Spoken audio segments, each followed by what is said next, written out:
Bienvenidas y bienvenidos a una nueva entrega del programa Conversando desde el Patio. Esta vez vamos a tratar el tema de la política y la ciudadanía, pero desde contextos rurales, y para ello tenemos la grata presencia de la licenciada Janet Garzón, quien es presidenta del gobierno parroquial de San Vicente del Cantón El Pan y además se desempeña como presidenta del Consejo Nacional de Gobiernos Parroquiales Rurales del Ecuador en Azuay. Así que le damos una cordial bienvenida y el agradecimiento por estar aquí, estimada Janet. Un gusto también, Sebastián, estar aquí en este programa desde el patio, contándole también qué se genera desde la ruralidad y cómo trabajamos desde la ruralidad, enfocando los temas políticos que desde los gobiernos parroquiales los trabajamos. Un saludo cordial a todos quienes nos miran, nos escuchan a través de este medio digital. Muy gentil, Janet.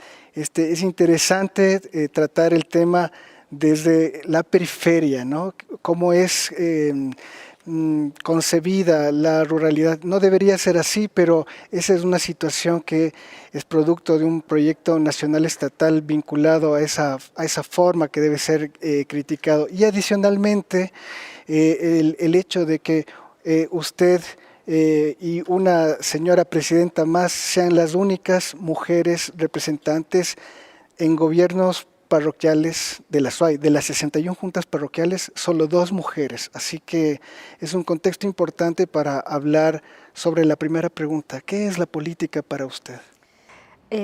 Así es, bueno, justamente lo decía usted hace un momento, la representatividad de la mujer rural en la política también se ha visto disminuida en estos tiempos. En Azuay somos 2 representantes mujeres al frente de los gobiernos parroquiales, pero asimismo en el tema de las vocalías, por ejemplo, hay una representatividad del 30% aproximadamente. Si hablamos de alcaldías, no tenemos una sola alcaldesa en la provincia. Tenemos a la prefecta, por supuesto, luego de la renuncia del prefecto, es decir, esa representatividad que debería de ser equitativa entre hombres y mujeres en el tema político, también, o más bien, nos sigue afectando en estos tiempos. Desde allí yo creo el tema de la política o la política se trata de poder articular acciones conjuntas en base a las necesidades de la sociedad, ¿no? Si hablamos de etimología en el tema político, pues podemos hablar de múltiples autores que desde diferentes puntos de vista o desde diferentes realidades hablan de la política. Yo creería que es el arte de poder servir a una sociedad en base a sus realidades. Desde allí, pues, nuestro trabajo se enfoca desde lo rural, desde lo periférico, como lo llamó usted hace un momento, buscando satisfacer o buscando hallar soluciones a los conflictos que se generan en la ruralidad, que son muchos, por supuesto. Todos sabemos que en el país esa marcada diferencia que hay entre lo urbano y lo rural hace que la pobreza se siga estancando en nuestras poblaciones. Ahora, en este contexto rural, hacer política también, entiendo, tiene que ver con relevar la importancia de estos territorios para la vida real. Usted habla que la definición del concepto de política tiene que estar vinculado directamente a estos territorios, ¿no? ¿Cómo están viendo esos escenarios futuros?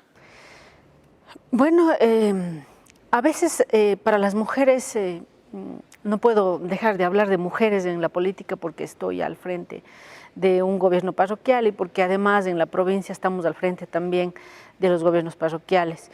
Y a veces el futuro se muestra alentador, ¿no? Con todas las luchas de las mujeres, a través de los colectivos, a través del tiempo, pero también sigue estando con un miramiento partidista, un miramiento incluso machista todavía. El poder en las mujeres todavía está siendo limitado, no solo en territorios pequeños, ¿no? Hablemos del país, ¿no? Donde en las últimas elecciones tuvimos una sola candidata mujer a la presidencia de la República. Entonces, ese miramiento digamos, es complicado, pero sigue siendo esperanzador. Y así creo que lo vemos la mayoría de las mujeres que estamos en la política, porque creo que este es un trabajo de buscar apoyos, buscar coyunturas y por supuesto no desmayar en la lucha. Ahora, es interesante también desde la posición de la mujer como obviamente un sujeto social que ha sido en una estructura patriarcal excluido, la visión de otra política, de una política incluyente, de una política que también mire esos espacios que no han sido bien representados, tenga un espacio relevante en su posición, ¿no? Así es.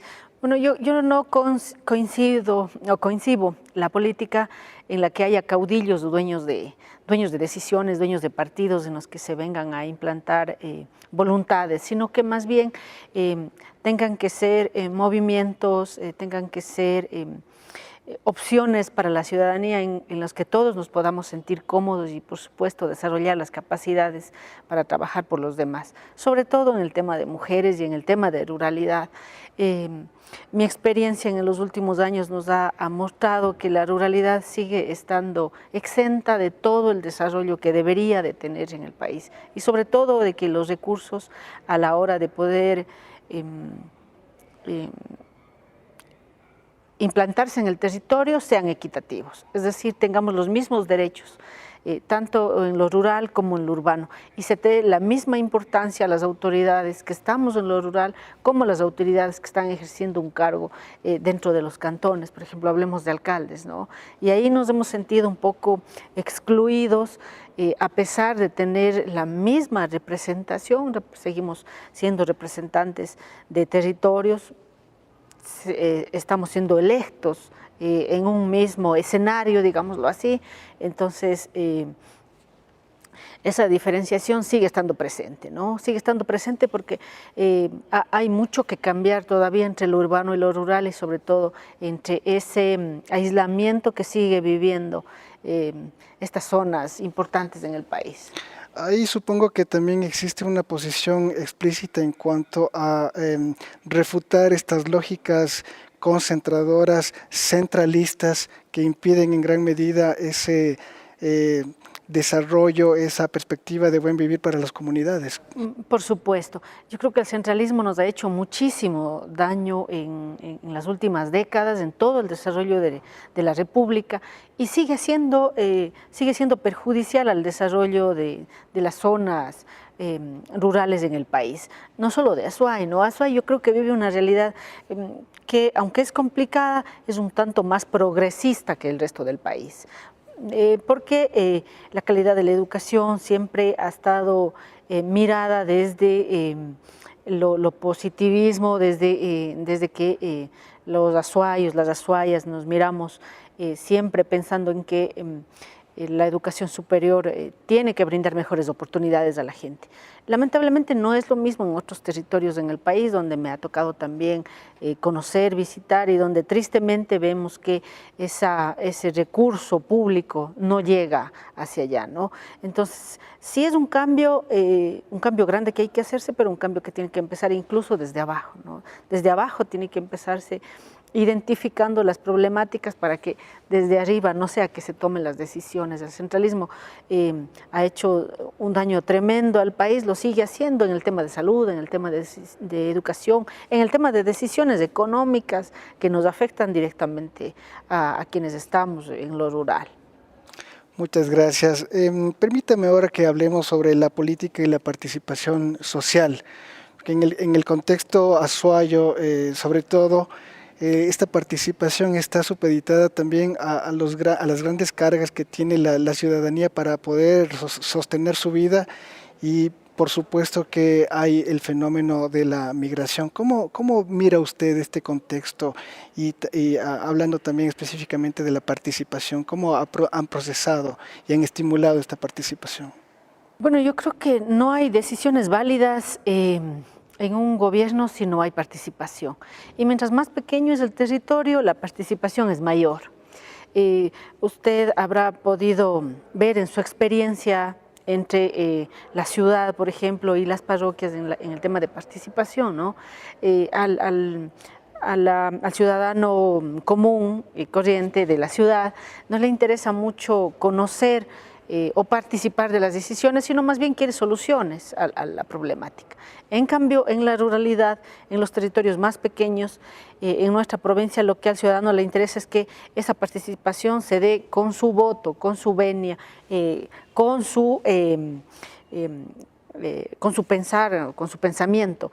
En la mayoría de las parroquias la participación ciudadana ha sido importante a la toma de decisiones, ¿no? Muchas políticas públicas que se han tomado en las parroquias y en algunos de los cantones en la provincia ha sido con participación social. Sigue teniendo fuerza ello y yo creo que eso es algo más bien que hay que fortalecer para que continúe esa relación o esa buena relación entre gobierno y ciudadanía. Me parece muy interesante lo que nos acaba de contar. Más bien me gustaría pedirle que nos profundice un poco esto, porque es verdad, ¿no? En los sectores rurales hay una lógica participativa, pero también comprometida con lo que podría ser el horizonte de desarrollo de los espacios comunitarios.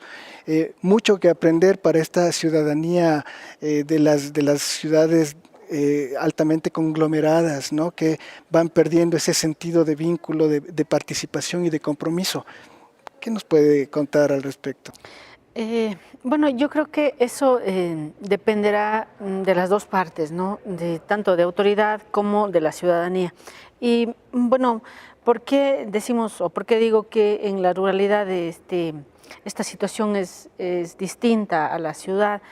Creo que porque todavía se vive esa situación de cercanía, ¿no? De conocernos entre todos, de saber también que donde la gente acude es hacia la autoridad más cercana, porque sabe que ahí primero tiene la confianza de poder hablar, luego tiene la certeza de que de una u otra forma su necesidad será escuchada. Y además de ello, porque la situación que vive el mundo globalizado impide que nuestra gente pueda tener que salir hacia las grandes ciudades a buscar soluciones a sus conflictos. Esto ha sido histórico siempre, ¿no? No es a donde las prefecturas o los municipios donde la gente acude, sino es donde la autoridad más cercana. Y por supuesto la autoridad cercana que está siempre en el territorio, como en el caso de quienes estamos en los gobiernos parroquiales, la participación ciudadana se vuelve fundamental a la hora de tomar decisiones. La ciudadanía también se ha empoderado en el tema de que tiene que hacerse una política pública en base a la realidad del territorio. Es decir, en Azuay, que somos diversos, diferentes, con territorios totalmente distintos, por ejemplo, hablemos de Molleturo a la situación o la realidad de Amaluza, o de Girón a la realidad de Gualaceo, es decir, territorios distintos, pero que en la mayoría de ella la gente se siente comprometida con el desarrollo de su tierra. Y la migración, pues es un problema súper grande, un problema social, diría yo, bastante conflictivo, que hace que la sociedad también tenga ese desafío de que pueda sacar de ello soluciones a través de sus gobiernos. La última pandemia pone como muestra cómo nuestros territorios también han sido afectados por la migración, por la falta de oportunidades de nuestros jóvenes, que han visto en el que en otros países, en otros lugares puede haber esas oportunidades que aquí se les ha negado, ¿no? Entonces, el Azuay, que históricamente tiene una población migrante muy alta, nuevamente en este año de 2021 y el año 2020, sobre todo desde el inicio de la pandemia, hay un alto grado de gente que ha ido dejando su territorio y que por supuesto se convierte ya en un conflicto social y cultural para nuestro territorio rural. Permítame hablar, ya que toma la palabra conflicto, pero desde otra perspectiva. Esta participación genuina, las personas interesadas en construir su comunidad, esta cercanía que existe, seguramente complejiza y responsabiliza aún más la gestión de la política, ¿no? ¿Cómo lo vive usted? ¿Cómo lo procesa? Sobre todo cuando pueden haber algunos conflictos que siempre se presentan al tomar decisiones o hay opiniones contrarias. ¿Cómo se procesa esto? Bueno, yo creo que el Estado siempre será el gran responsable de la situación del territorio, ¿verdad? Muchas veces vemos como por omisión o por despreocupación o porque se toman como prioridades otros objetivos en el desarrollo de la nación, se dejan de lado, en cambio, los territorios rurales. Y también cómo factores externos, en cambio, influyen en el cambio de una sociedad. Hablemos, por ejemplo, del tema del extractivismo en muchos de los territorios, hablamos del tema de la migración en otros, hablemos de la influencia de culturas externas, ¿no?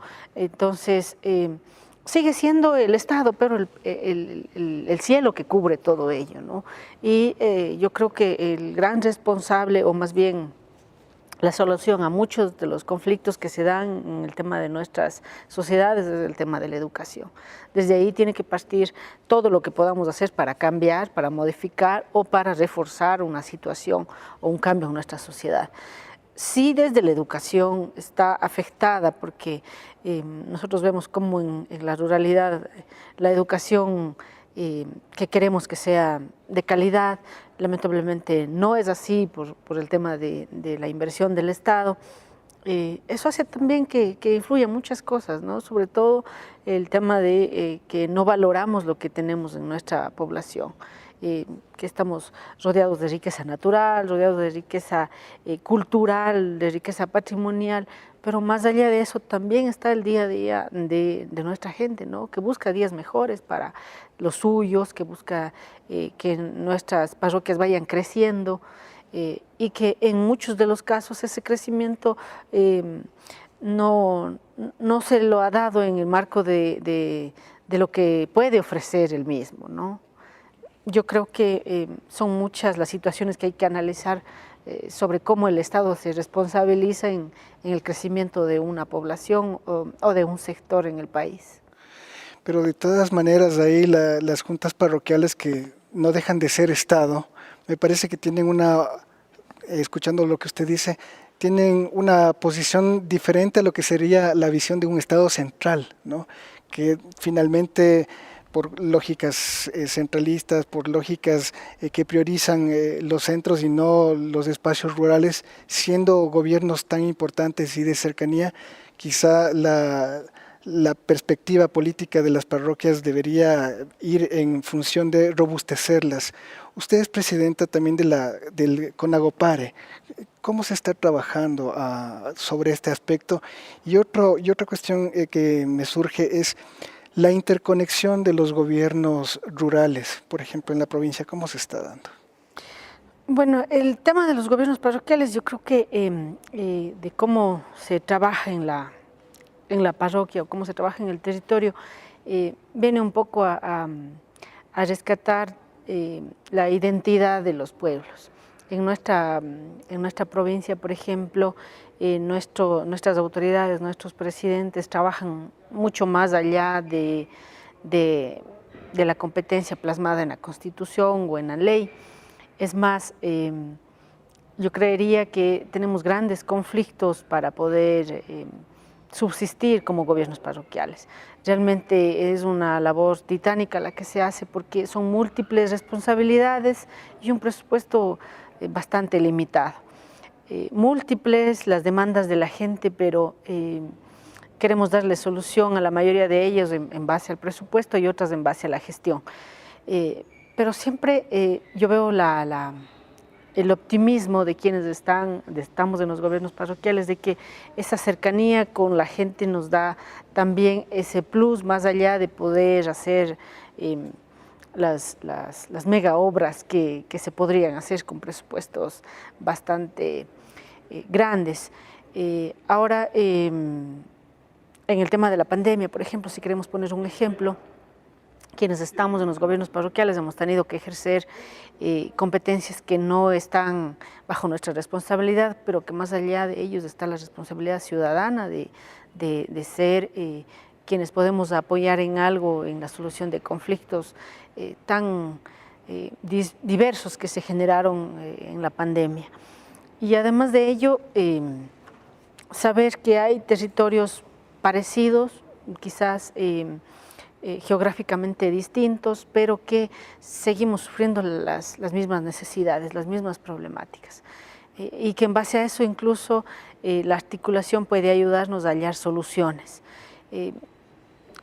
Decía yo, por ejemplo, la lejanía nos convierte a veces en extraños, pero también la similitud del territorio nos hace aliados a la hora de hallar soluciones. Las cuencas geográficas, por ejemplo, nos hacen comunes en ciertos problemas que se tiene, pero también en el tema de la cultura que tiene la SUAY nos hace saber que a la final confluimos en uno solo, ¿no? Y que esa unión puede hacer que también hagamos la fuerza. Y yo decía que, por ejemplo, en la solución de conflictos a nivel nacional, cuando se nos recortó el presupuesto y decíamos, bueno, es que los gobiernos parroquiales, nosotros somos los más pequeños a nivel del país, ¿no? ¿Quiénes son los más fuertes? Son los municipios, las prefecturas, pero en cambio los gobiernos parroquiales somos los más pequeños. Y en las decisiones que se tome en el tema económico, en el tema de presupuesto, seremos los más afectados. Pero también es un tema de decisión política. Si fuéramos quienes reclamamos, nosotros somos los más grandes en el país. Representamos a una población bastante grande y sobre todo que a nivel de participación es la más fuerte. Si queremos decirle al Estado, decirle al gobierno que algo está mal, nosotros seríamos la fuerza más grande en el país. Pero desde allí tiene que verse como conciencia la fuerza, la unidad de saber que si nosotros somos afectados aquí, detrás de nosotros se afecta a toda la población.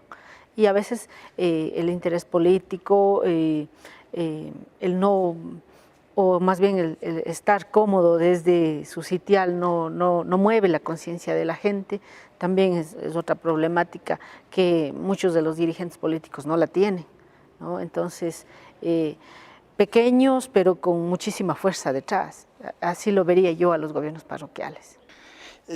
Quizá es momento de ir repensando también los modelos de organización y darle más relevancia justamente a estos gobiernos de cercanía. Por supuesto, eso lo hemos planteado nosotros desde Conagopare, desde que iniciamos la gestión.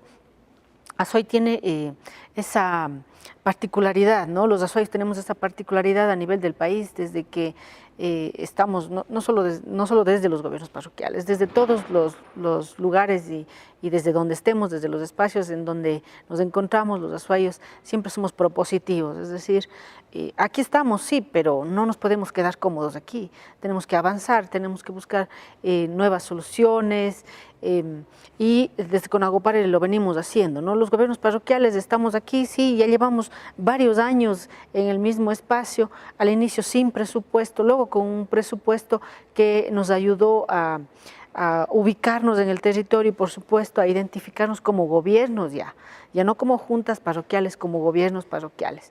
Y en ese marco se ha ido creciendo, pero un crecimiento que luego en un lapso más o menos de 10 años se ha estancado y nos hemos quedado ahí. De ahí muchos se han sentido cómodos en la situación en la que estamos, pero en cambio muchos de nosotros seguimos reclamando que tiene que cambiarse, que tiene que mejorarse, que la situación de los gobiernos parroquiales, al ser cercanos a la ciudadanía, tiene que fortalecerse para hallarle solución a este sector importantísimo que sigue estando excluido de las grandes decisiones que toma el Estado. Usted en un momento hablaba, y se nos quedó por ahí suelto, el tema de la educación, ¿no? Además de usted es maestra. ¿Qué propuestas se generarían, sobre todo para esta ciudadanía, que por otro lado tiene elementos muy valiosos que la ciudadanía citadina no la tiene? Bueno, nosotros nos encontramos siempre en ese sube y baja de la diferenciación entre la educación rural y la educación que se da en lo urbano, en las ciudades, en los centros urbanos. Y lamentablemente, como decía hace un momento, las políticas públicas no han sido equitativas en el tema de la distribución de los recursos tanto como para salud como para educación. Y yo diría que para educación muchísimo más todavía, porque han sido las grandes víctimas de las decisiones de los gobiernos de turno en el tema de nuestros niños, niñas y jóvenes. Y eso ha dado paso que se tomen otros rumbos, ¿no? Otros rumbos que perjudican a la ruralidad, el rumbo, por ejemplo, de la migración, de optar por no quedarse en su tierra, de optar incluso por, a la hora de estudiar una carrera universitaria, no se tome en cuenta la identidad del territorio para volver al mismo y para poder fortalecer la sociedad. Y allí yo creería que al Estado le falta una responsabilidad muy grande a la hora de invertir en educación, de vernos con los mismos ojos que se ve a los centros urbanos. No se genera desarrollo en la ruralidad y se piensa que de pronto invirtiendo más en el tema educativo en los centros urbanos se va a generar mayores oportunidades y es totalmente contrario, ¿no?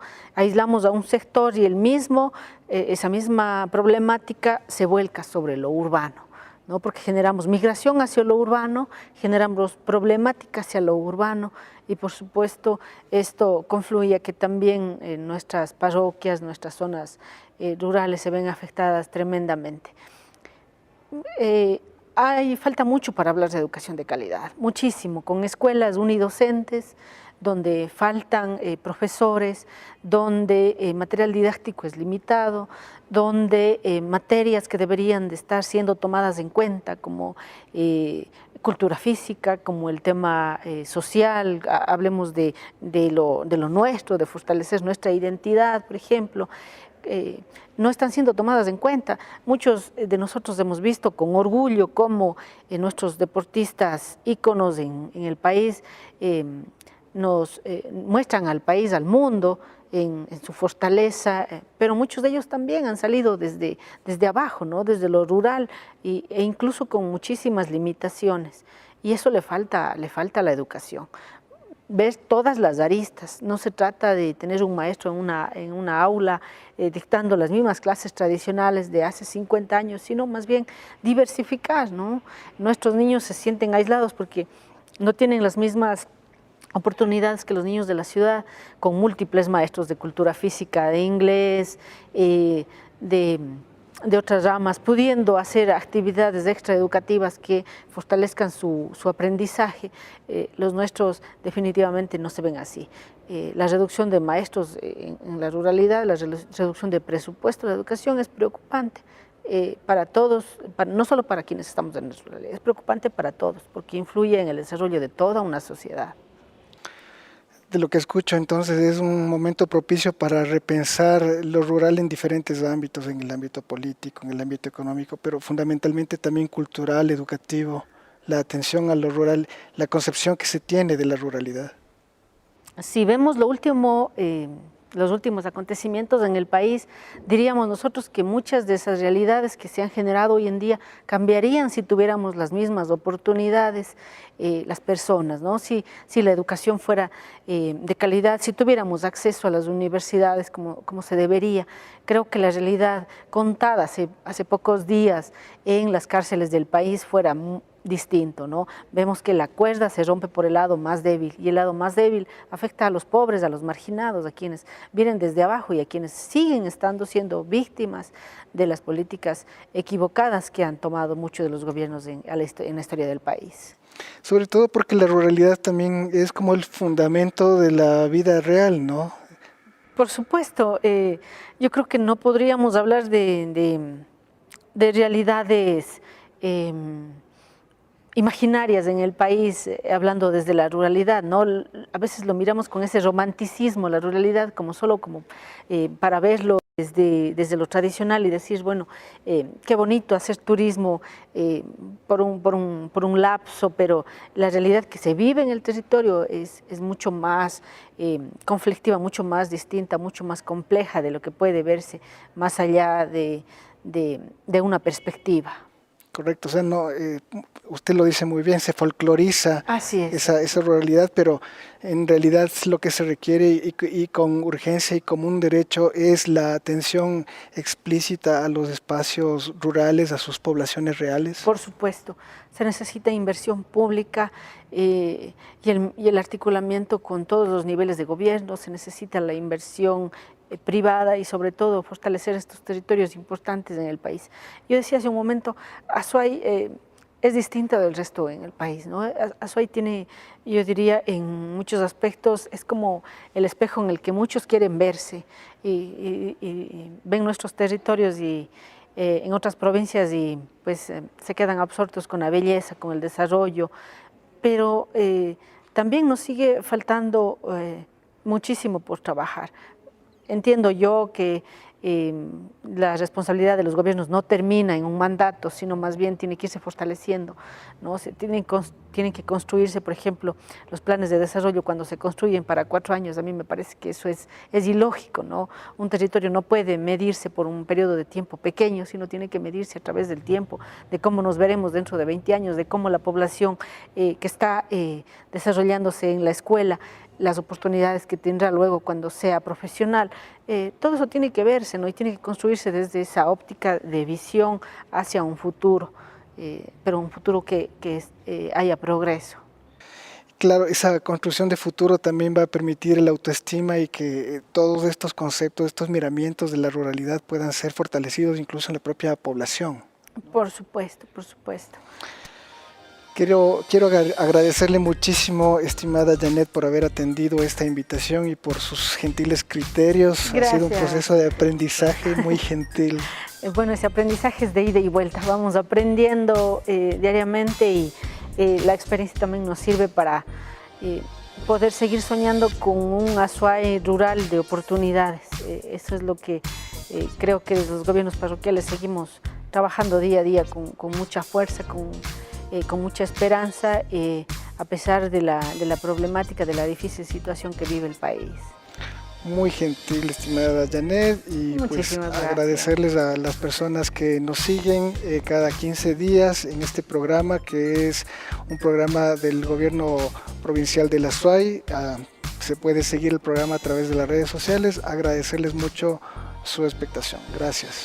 Muchas gracias.